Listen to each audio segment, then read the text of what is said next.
সপ্তম শ্রেণীর সকল শিক্ষার্থীবৃন্দ, ইনস্টিটিউট অফ বেসিক ম্যাথসের পক্ষ থেকে সকলকে স্বাগত।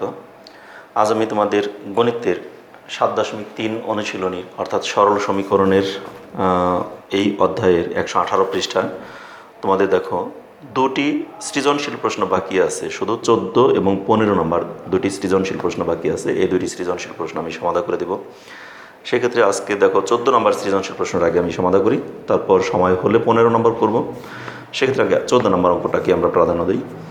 এখানে 14তে আমাদের কী দেওয়া আছে, একটি ত্রিভুজের 3টি বাহুর দৈর্ঘ্য x+2 সেন্টিমিটার, x+4 সেন্টিমিটার ও x+6 সেন্টিমিটার, যেখানে x > 0 এবং ত্রিভুজটির পরিসীমা 18 সেন্টিমিটার। প্রদত্ত শর্তানুযায়ী আনুপাতিক চিত্র আঁকো। খতে বলছে সমীকরণ গঠন করে সমাধান করো, আর গতে সমাধানের লেখচিত্র আঁকো। তাহলে এখানে 3টি পার্ট, ক, খ, গ। ক নম্বরে বলছে প্রদত্ত শর্তানুযায়ী আনুপাতিক চিত্র আঁকো। এখন শর্ত কি? এখানে একটি আনুপাতিক চিত্র মানে আমাদের একটি ত্রিভুজের 3টি বাহুর দৈর্ঘ্য দেওয়া আছে। দেখো আগে আমি একটু বুঝিয়ে নিই, পরে ওখানে যাই। একটি বাহুর দৈর্ঘ্য দেওয়া আছে x+2 সেন্টিমিটার, তাই না? আরেকটা দেওয়া আছে x+4 সেন্টিমিটার, আরেকটি দেওয়া আছে x+6 সেন্টিমিটার। এই 3টি বাহুর দৈর্ঘ্য দেওয়া আছে। এখন বলো, এই 3টি বাহুর দৈর্ঘ্যে কোনটি বড়? এক্সের মান আমাদের অজানা। এক্সের মান যাই হোক, কত সেটা জানি না, সেটা আমাদের 1 হোক, 2 হোক, 3 হোক, যেটাই হোক না কেন, কিন্তু তার সাথে 2 যোগ করলে, এক্সের সাথে 2 যোগ করলে যা হবে, 4 যোগ করলে তো তার চেয়ে বেশি হবে অবশ্যই, 6 যোগ করলে তো তার চেয়ে আরও বেশি হবে। তাহলে এই বাহুটার তুলনায় এই বাহুটা বড়, তার তুলনায় এই বাহুটা আরও বড় না? তাহলে এখন আমাকে আনুপাতিক হারে একটি চিত্র অঙ্কন করতে বলছে। সেই চিত্রটা তাহলে আমাদের কি? একটি বড় বাহু, তার চেয়ে একটু ছোট বাহু, তার চেয়ে আরেকটি ছোট বাহু নিয়ে একটি চিত্র অঙ্কন করব। এই এখানে কোনো স্পেসিফিক আমরা স্কেল ধরে সেন্টিমিটার কত সেন্টিমিটার সেটা কিন্তু নিব না, কারণ এক্সের মানটা তো অজানা। যদি এক্সটা আমাদের জানা থাকতো তাহলে আমরা মেপে মেপে নিতে পারতাম। আর এখন মেপে নেব না, কিন্তু একটা আনুপাতিক। আনুপাতিক বলতে গিয়ে তাহলে আমরা একটু ছোট মনে করি, এটাকে নিলাম 2 সেন্টি মনে করি, প্রথমটা এতটুকু নিলাম, পরেরটা কি তার চেয়ে আরও, এখানে এক্সের সাথে যাই ছিল তার সাথে 2, আর এখানে এক্সের সাথে 4, তার মানে আরও 2 সেন্টিমিটার বেশি। এটার তুলনায় এটা 2 সেন্টিমিটার বেশি, তাহলে এটার চেয়ে আরও 2 সেন্টিমিটারের এটা যতটুকু আছে তার সাথে একটু মনে করি এতটুকু আছে, তার চেয়ে আরও 2 সেন্টিমিটার পরিমাণ বাড়াইয়ে নিলাম। এখান থেকে মনে করলাম এখানে নিয়ে নিলাম, তাহলে এটার চেয়ে এটা 2 সেন্টিমিটার বেশি হয়ে গেল না? এরপর এটা হবে কি, এইটার তুলনায় এটা 2 সেন্টিমিটার বেশি, এটার চেয়ে এটা আরও 2 সেন্টিমিটার বেশি হবে, যেহেতু 4-এর তুলনায় 6 2 বেশি। তাহলে দেখো আমি এদিকে একটু বাঁকা করে দেওয়ার উদ্দেশ্য হলো, এখান থেকে যখন আমি এই ত্রিভুজটাকে যোগ করে দেব, অলরেডি দেখো এটার তুলনায় এটা একটু বেশি হয়ে গেছে, এটা তার চেয়ে আরও বেশি হয়ে গেছে। আমাদের আনুপাতিক চিত্রটা অঙ্কন করা হয়ে গেল। তাহলে এভাবে আমরা জাস্ট একটা কোনো স্কেল দিয়ে সোজা করার জন্য স্কেল ইউজ করব, কিন্তু মাপ দরকার নাই, ঠিক আছে? তাহলে এভাবে আমরা অঙ্কন করতে পারি, অথবা স্কেল দিয়ে তোমরা মেপেও নিতে পারো। এটাকে যদি তোমার মন মতো, তুমি এখানে যদি 3 সেন্টিমিটার নাও, তাহলে এটাকে নেবে কত? আরও 2 বেশি, 5। এদিকে নেবে 7, কিন্তু 7 নিতে গিয়ে দেখলে 7 হয় নাই, কারণ আমরা তো কম্পাস ব্যবহার করি নাই। এই জন্য কম্পাস ব্যবহার করলে তখন আমাদের এখানে অন্যভাবে আমরা অরিজিনালি 7 নিতে পারতাম। এখান থেকে আমরা যতটুকু নিলাম, নেওয়ার পর এখান থেকে এখানে মাপ দিতে গিয়ে দেখলাম 7.5 হয়ে গেছে বা 8 হয়ে গেছে। হোক, এটা জাস্ট একটা আনুপাতিক মাপ নিতে, অ্যাকুরেট মাপ অনুযায়ী আঁকতে গেলে তো সম্পাদ্য হয়ে যেত, সেই সম্পাদ্য তো এখানে বলেনি, ঠিক আছে? এখন এটাকে আমরা কীভাবে সমাধান করবো, সমাধানের প্রক্রিয়াটা তোমাদেরকে একটু দেখিয়ে দিই। এটা হলো 14 নম্বর অঙ্ক। ক দেওয়া আছে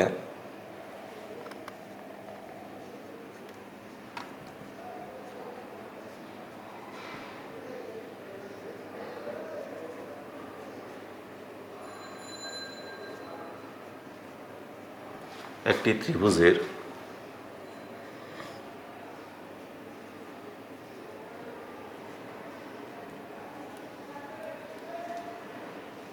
দৈর্ঘ্য যথাক্রমে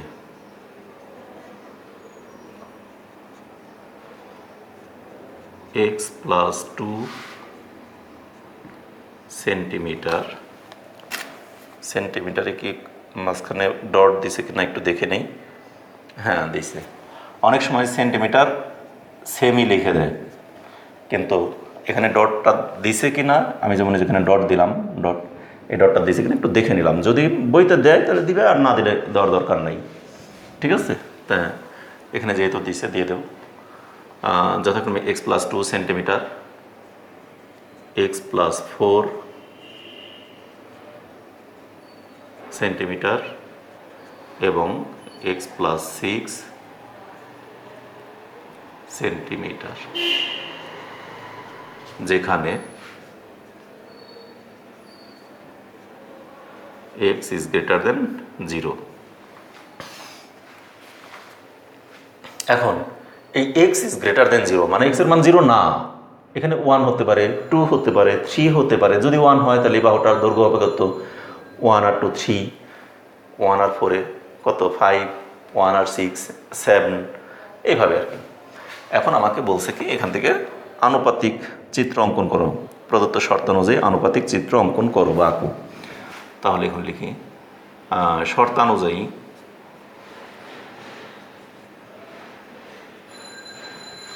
নিম্নে একটি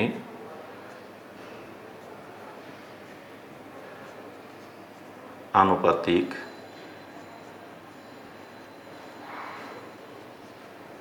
ত্রিভুজের চিত্র অঙ্কন করা হলো। এই কথাটা লিখে এখন একটা চিত্র আমরা এঁকে দেব। মনে করি একটু ছোট করে দিলাম, এই বাহুটার নাম দিলাম কি আমরা? x+2। এটার সে একটু বড় করে দিলাম, এটার সে এতটুকু, তার সে একটু বড়, আর একটু বড় করে দিই। এটা হলো আমাদের কত? x+4, x+4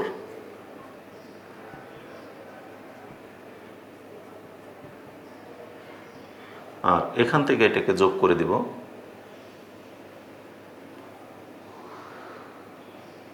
তাহলে এটা হয়ে গেল আমাদের x+6 সেন্টিমিটার। যে কোনো একটা বিন্দুর নাম দিয়ে দিলাম A B C। শেষ। তাহলে শর্ত অনুযায়ী আমাদের একটি চিত্র অঙ্কন করা হয়ে গেল। এই শর্তগুলো আমরা এখানে দেখিয়ে দিয়ে দিলাম, আর কিছুই লেখার দরকার না। নিচে ইচ্ছা করলে লিখতে পারি চিত্রে অনেক কথাই লেখা যায়। চিত্রে প্রদত্ত শর্ত অনুযায়ী চিত্রটি হলো ABC। আরও লিখতে চাও যার BC সমান এত সেন্টিমিটার, AB সমান এত সেন্টিমিটার, AC সমান এত সেন্টিমিটার, কোনোই দরকার নেই। শুধু চিত্র আঁকতে বলছে 2 মার্কসের জন্য, আমাদের এটাই যথেষ্ট। তাহলে লিখে দিই চিত্রে ABC নির্ণেয়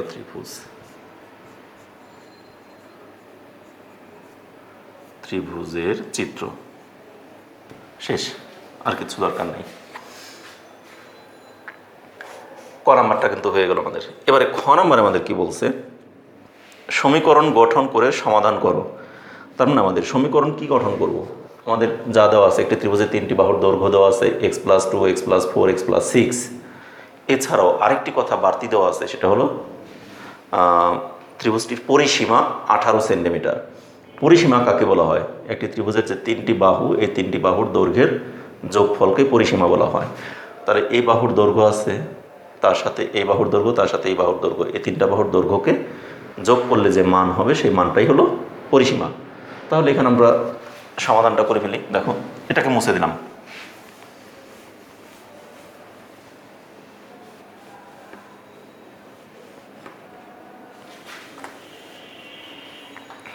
এই কয়ের স্থলে এখানে আমি খ লিখে দিই, শুধু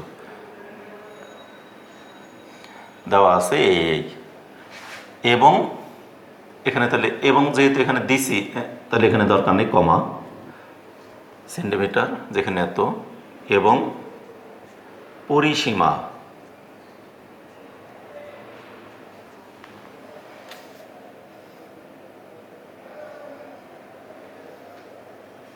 আঠারো সেন্টিমিটার। এই তো দেওয়া আছে, এবং পরিসীমা দেওয়া আছে কত? এই 18 সেন্টিমিটার। এখন আমাকে সমীকরণ গঠন করতে বলছে, তাই না? তাহলে লিখি সুতরাং শর্তানুযায়ী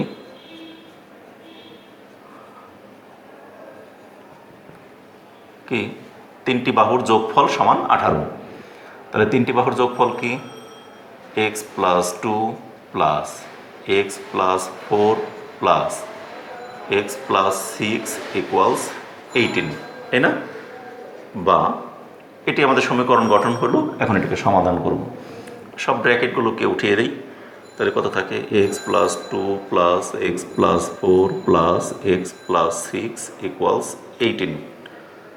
বা এক্স আছে কয়টি? একটি, দুইটি, তিনটি, মানে তিনটি এক্স মানে 3x প্লাস এখানে আছে কত 2 প্লাস 4, তাহলে কত হলো 6। 6 সাথে আরও 6 অ্যাড করলে 12, মানে 2 আর 4 6, 6 আর 6 12, সমান সমান পাশে 18 যা আছে তাই রইল। বা 3x সমান সমান 18, এই 12টা এ পাশে আছে প্লাসের, ওই পাশে যদি চলে যায় তাহলে -12 হয়ে যাবে, তাই না? বা 3x ইকুয়ালস 18 থেকে 12 মাইনাস করলে, মানে 18 থেকে 12 বিয়োগ করলে কত থাকে 6। বা এক্স সমান সমান কত হবে, এই 3টা আছে এক্সের সাথে গুণ আকারে, এই 3টাকে যদি ওপাশে নিয়ে নিই তাহলে ভাগ হয়ে যাবে, অর্থাৎ 6/3।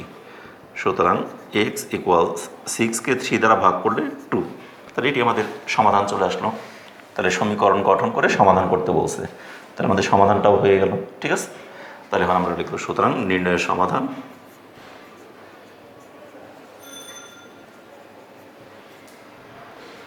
x equals 2। ওকে, একেবারেই সহজ অঙ্ক খ নাম্বারটাও, বরঞ্চ ক নাম্বারের চেয়ে খ নাম্বারটা আরও বেশি সহজ। তাহলে 14 ক এবং খ দুটি পার্টি কিন্তু আমাদের কমপ্লিট হয়ে গেল। এবারে গ নাম্বার অংশটা দেখো। গতে কি বলছে, সমাধানের লেখচিত্র আঁকো। আমরা এই খ থেকে যে সমাধান করলাম, সমাধান করে আমরা লাস্ট কি পেয়ে গেলাম, x ইকুয়ালস 2। এই সমাধানটাকে একটা লেখচিত্রের মাধ্যমে দেখাতে বলছে। আমি কিন্তু গ্রাফ পেপার কীভাবে ব্যবহার করতে হয়, গ্রাফ পেপারে কীভাবে অঙ্ক করতে হয়, গ্রাফ পেপারে কীভাবে চিত্রগুলো অঙ্কন করতে হয়, সেগুলো অনেক দেখিয়েছি তোমাদের। আজ আমি গ্রাফ পেপারে দেখাবো না, বোর্ডেই আমি গ্রাফ পেপারের মতো একটু ঘর টেনে টেনে এঁকে এঁকে ওইভাবে আমি দেখাবো। একটু দেখো কত, এখানেও তোমরা খুব সুন্দর করে তোমরা বুঝতে পারবে, সুন্দর করে তোমাদেরকে বুঝিয়ে দিই। ঠিক আছে, তো এটাকে মুছে দিলাম আমি।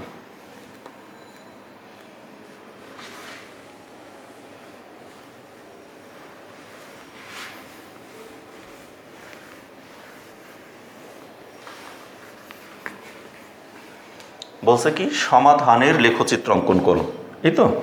তাহলে গ নাম্বার, খ হতে পাই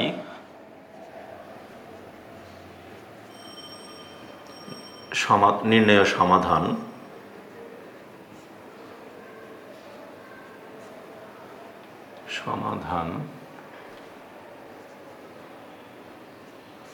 কত x ইকুয়ালস 2।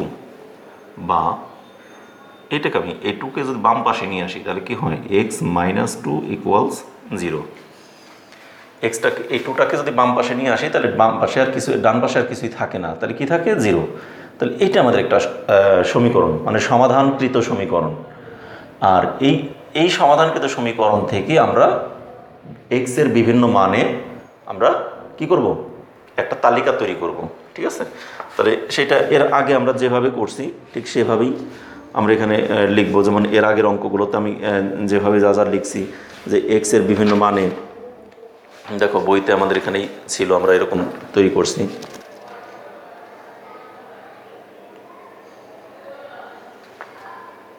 আচ্ছা, দরকার নেই, আমি আমার মতো করে লিখে দিই। বইতে বইয়ের অনুশীলনীয় উদাহরণ অনুযায়ী দরকার নেই। এখানে লিখি এক্স এর বিভিন্ন মানে x মাইনাস 2 এর মান নির্ণয় করে নিম্নে তালিকা তৈরি করি।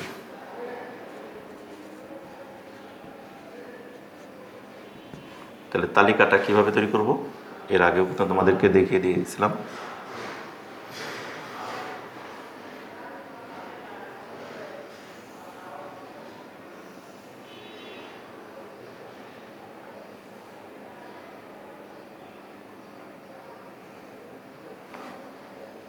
এই তাহলে এখানে যদি আমরা নিই এক্স আর এখানে নিব এক্স মাইনাস টু এর মান, আর এখানে আমাদের স্থানাঙ্কটা হবে কি এক্স এর স্থানাঙ্ক এক্স মাইনাস টু এর স্থানাঙ্ক, এই তো।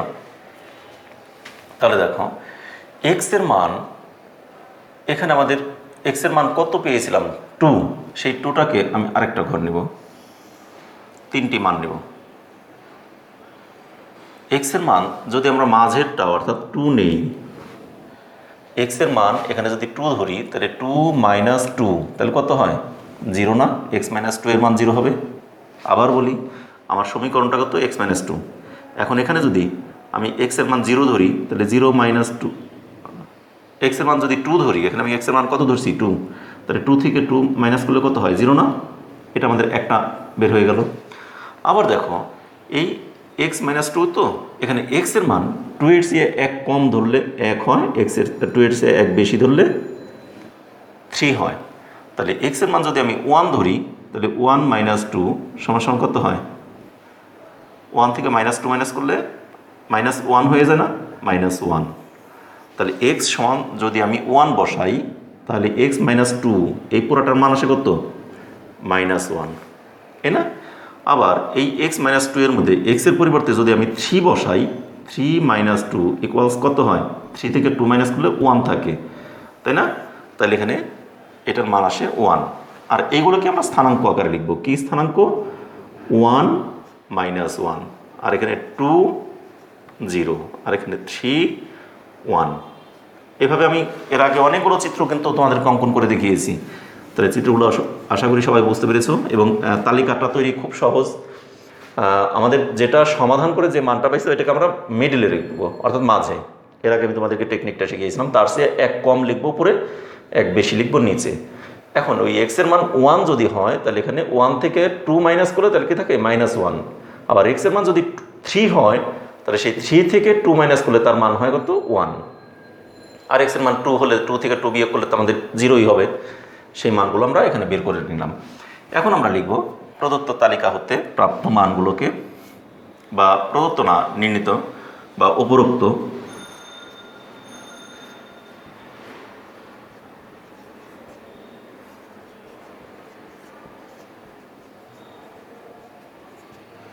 প্রাপ্ত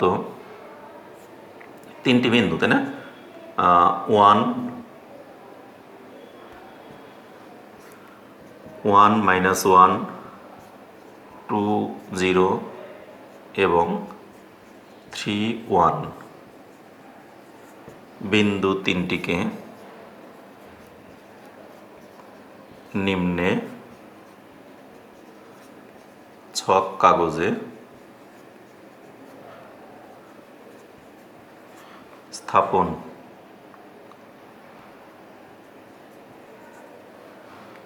করে একটি লেখচিত্র অঙ্কন করি। তাহলে কি করলাম, উপরোক্ত তালিকা হতে প্রাপ্ত, মানে যে উপরে যে তালিকাটা পেলাম প্রাপ্ত আমাদের কয়টি বিন্দু, 3টি বিন্দু 1 মাইনাস 1 2 0 3 1, এই 3টি বিন্দু, এই প্রাপ্ত এত এত এত বিন্দু 3টিকে নিম্নে ছক কাগজে স্থাপন করে একটি লেখচিত্র অঙ্কন করি। এখন চিত্র আমরা নিম্নে, এখানে বলছি নিম্নে একটি লেখচিত্র অঙ্কন করি, তোমরা কিন্তু এইভাবেই এই ধারাবাহিকতাভাবেই লিখবে। এখন নিম্নেই তোমরা চিত্রটা অঙ্কন করবে, মানে নিচে যদি তোমার জায়গা না থাকে তাহলে পৃষ্ঠা উল্টিয়ে পরবর্তী পৃষ্ঠায় চলে যাও। কিন্তু আমি বোর্ডে আমি সাইডে জায়গাটা রাখলাম এই কারণেই, এখানে আমি এঁকে দেবো, এটি মনে করো আমার পরবর্তী পৃষ্ঠা, ঠিক আছে। এই নিম্নে বলছি মানে আমার এটা হলো পরবর্তী পৃষ্ঠায় চলে যাই, তার মানে এখান থেকে আমি এখানে চলে গেলাম। ওকে, আমি যে অ্যারো দিয়ে দিলাম এই জন্য। এখন আমি চিত্র যখন অঙ্কন করব তখন আমার টার্গেট নিতে হবে ভূমি অক্ষ এবং লম্ব অক্ষ, ঠিক আছে। এই আচ্ছা আরেকটু উপরে আঁকি, কারণ নিচে কিছু বিবরণ লিখতে হবে।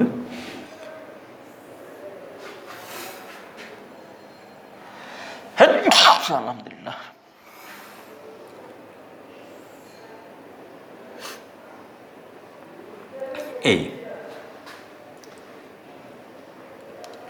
এদিকে হলো এক্স, এদিকে হলো এক্স প্রাইম, ঠিক আছে। আর এটি হলো ওয়াই, আর ওয়াই প্রাইম, ঠিক আছে। আর এটি হলো আমাদের মূল বিন্দু মানে জিরো বিন্দু। আমার 1 2 3 1 2 3, এদিকে -1 -2, আর উপরে 1 2 3, নিচে -1, যদি আরেকটু বড় করে দিতে চাই -2 পর্যন্ত নেই ওয়াই প্রাইমকে, এখানে -2। এখন আমি এই যে ঘরগুলো নিলাম, আমি এটা তো গ্রাফ পেপার না, গ্রাফ পেপারে তোমাদের কীরকম ছিল মনে আছে? এখানে এই যে ক্ষুদ্র ক্ষুদ্র এতখানি ঘর, এত চওড়া কিন্তু ঘর ছিল না, এগুলির মধ্যে ছোট্ট ছোট্ট দাগ ছিল 1 2 3 4 5, এটা একটা দাগ, আবার 1 2 3 4 5, এরকম প্রতি 4টা পর পঞ্চম দাগটা একটু ডিপ ছিল, তাই না? আমি ওইরকম 5 ঘরকে 1 ধরলাম, আবার 5 ঘরকে 2, পরবর্তী 5 ঘরকে 3, এরকম করে ধরলাম। এদিকে ওইরকম 5 ঘর 5টা দাগ আছে, সেইগুলিকে তোমরা ধরবে। গ্রাফ পেপার তোমরা হাতে নাও, হাতে নিলে তখন দেখতে পাবে সাথে সাথে এটার সাথে গ্রাফ পেপার মিলিয়ে তোমরা অঙ্কটাকে করে ফেলো। এখন দেখো আমরা প্রথম বিন্দুটাকে বসাবো, এইটাই প্রথমটা কি 1 -1, এই প্রথমটা হলো এক্স, পরেরটা হলো লম্ব অক্ষের মান। তাহলে এক্সের দিকে আমাদের যাবে কোথায়? দেখো এই এক্সের দিকে ভূমির দিকে আমাদের গেল 1, আর লম্বর দিকে পরেরটা -1, এদিকে গেল 1 আর এদিকে আসলো -1, -1 বলতে এইখানে, তাই না? এই একটা বিন্দু আমরা পেয়ে গেলাম। আরেকটা বিন্দু কি, এক্সের দিকে 2 আর ওয়াইয়ের দিকে 0, মানে এই বিন্দুটাই। ওয়াইয়ের দিকে উপরেও যায় নাই, নিচেও যায় নাই। আর ওয়াইয়ের দিক বলতে কি বোঝানো হচ্ছে? ওয়াইয়ের দিক বলতে আমরা ডান পাশের যে মানটা, এটা হলো ওয়াই, অর্থাৎ লম্ব অক্ষ। আমি কিন্তু ভুজ এবং কোটি কী সেই জিনিসগুলো বুঝিয়েছিলাম। ভুজ মানে প্রথমটা হলো ভুজ মানে ভূমি অক্ষের মান, আর পরবর্তীটা হলো কোটি মানে লম্ব অক্ষের মান। সেটাই x-2 আছে, ওয়াই আছে, জেড আছে, যেমন জায়গায় থাকুক না কেন, আমাদের এটা হলো লম্ব অক্ষের মান। অর্থাৎ সেকেন্ড অপশন যেটা, ওইটি হলো লম্ব অক্ষের মান। আচ্ছা, তারপরটা আছে এক্স যখন ছিল 3, এক্সের দিকে যখন গেলাম 3, ওয়াইয়ের দিকে তখন 1, এই যে ওয়াইয়ের দিকে লম্বের দিকে 1, ঠিক আছে। তাহলে এই 1 এবং 3কে সমন্বয় করে আমরা যে বিন্দুটা পেয়ে গেলাম, এই আর একটা বিন্দু, ঠিক আছে। এখন এই 3টি বিন্দুকে আমরা যোগ করে যে রেখাটা পাবো, এই 3টি বিন্দুকে আমরা যোগ করে একটি রেখা টেনে দিই।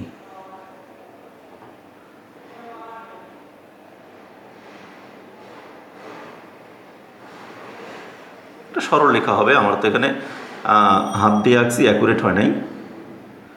তোমরা যখন স্কেল দিয়ে আঁকবে তখন দেখবে অ্যাকুরেট একটা সরল রেখা পাবে, ঠিক আছে। এটাকে দুই পাশে আর একটু বাড়াইয়া দিলাম শুধু। তাহলে এ একটা বিন্দু, এ একটা বিন্দু, এ একটা বিন্দু, 3টি বিন্দু। এখন এই প্রথম বিন্দুটার নাম ছিল কি 1 -1, এই বিন্দুটার নাম ছিল 2 0, এই বিন্দুটার নাম ছিল 3 1। ব্যাস, আমাদের চিত্র অঙ্কন করা হয়ে গেল। তাহলে এখান এই যে আমরা চিত্রটা আঁকলাম, আঁকার পর কিছু বিবরণ আমাকে লিখতে হবে না? এর আগে তোমাদেরকে বিবরণীকে বুঝিয়ে দিয়েছিলাম যে ভূমি অক্ষে আমরা কয়টি ঘরকে 1 ধরছি। এই যেখানে যে 1 ধরলাম মানে 1, এখানে যে আমি 1 ধরলাম, এটাকে সেই 1টা কয় ঘরকে ধরছি? ক্ষুদ্রতম বর্গের প্রতি 5 ঘরকে 1 ধরছি। এখানে 5 ঘরকে 1 ধরছি, এখানে 5 ঘরকে 1 ধরছি, তাই না? তাহলে এই কথাটুকু আমরা লিখে দেব। লিখি চিত্রে ভূমি, ভূমি মানে ব্র্যাকেটে লিখব এক্স ও এক্স প্রাইম, ও লম্ব, লম্ব মানে কি ওয়াই ও ওয়াই প্রাইম, অক্ষে ক্ষুদ্রতম বর্গের প্রতি 5 ঘরকে 1 একক বিবেচনা করা হয়েছে।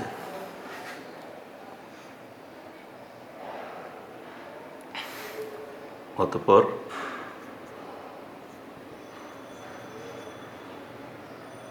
প্রাপ্ত বিন্দুগুলোকে স্থাপন করে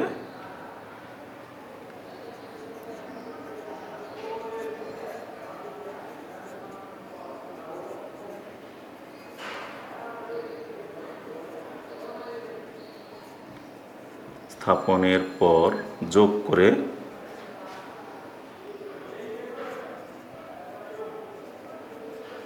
একটি সরল রেখা অঙ্কন করা হয়েছে। ব্যাস, এখন কথা হলো কি, তোমাদের দেখো শুধু প্রতি 5 ঘরকে এক একক বিবেচনা করা হয়েছে এটুকু দিলেই হবে, পরবর্তী 2 লাইন না দিলেও কোনো সমস্যা নাই। এই পরবর্তী 2 লাইন আমি একটা বাড়তি লিখে দিলাম যে অতঃপর প্রাপ্ত বিন্দুগুলোকে, প্রাপ্ত মানে কি, আমরা এই যেখানে যে প্রাপ্ত মানে যে বিন্দুগুলো পেয়েছি সেই বিন্দুগুলোকে স্থাপনের পর, এই যে স্থাপন করলাম, স্থাপনের পর আবার এদেরকে যোগও করছি, স্থাপনের পর যোগ করে একটি সরল রেখা অঙ্কন করা হলো বা সরল রেখা অঙ্কন করা হয়েছে।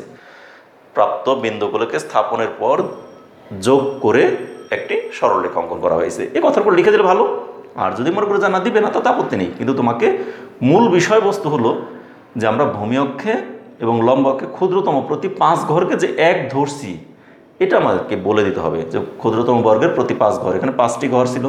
দেখো গ্রাফ পেপারে তোমাদের এরকম ছিল, প্রত্যেকটা ঘরের মধ্যে এখানে 5টি করে ঘর ছিল, এদিকে যেমন 5টি,